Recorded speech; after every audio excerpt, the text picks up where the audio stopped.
Excellencies, respected mothers of Srebrenica, esteemed representatives of victims' associations. Today, in New York, in the headquarters of the United Nations, we are marking the International Day of Reflection and Commemoration of the 1995 genocide in Srebrenica, for the first time organized by this most important international organization. The adoption of the resolution on the genocide in Srebrenica is an important moment in the history of Bosnia and Herzegovina, Europe, and the United Nations. It is our duty to consistently implement the content of the resolution as well as to prevent repetition of genocide. Ladies and gentlemen, today in the hall of the United Nations General Assembly, I do not speak only as a member of the Presidency of Bosnia and Herzegovina and the initiator of the activities related to the adoption of this resolution. I speak as a man who shares the pain of the victims and the people against whom the only genocide on European soil after the Second World War was committed. I speak on behalf of those who seek the truth. I speak on behalf of those who, despite all sufferings and injustices, do not hate and do not call for revenge. I speak on behalf of those who love a proud and unconquered Bosnia and Herzegovina.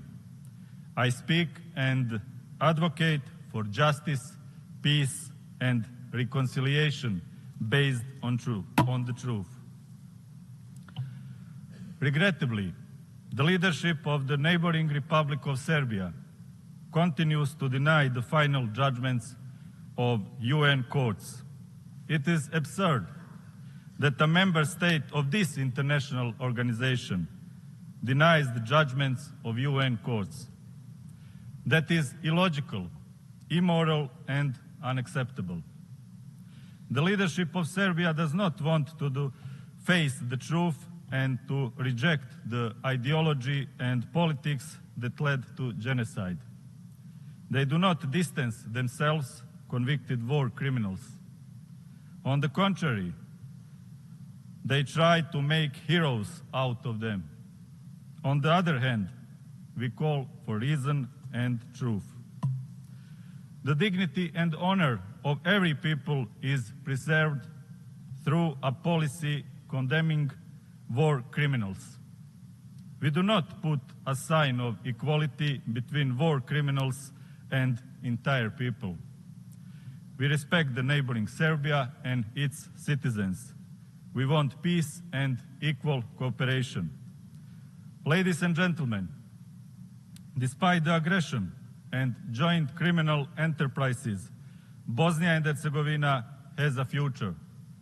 I am convinced that with the support of our friends around the world, we can build a modern, democratic, and prosperous state. We do not seek revenge. We seek truth and justice.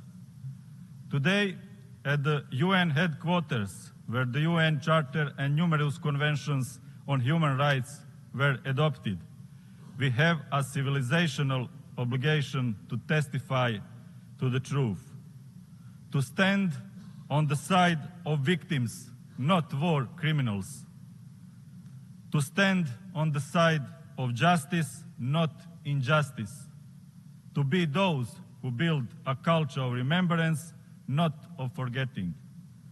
Our strongest power is the truth. Our deepest inspiration are the future generations to whom we must leave a safe Bosnia and Herzegovina. Our most important allies are the states and people who believe in peace and justice. Ladies and gentlemen, let us show determination and strength to bring life back to Srebrenica and this part of Bosnia and Herzegovina. Let Srebrenica be a place of life and of the future. Let justice be born from the fight for truth. Let genocide never happen again, anywhere to anyone. Thank you for your attention.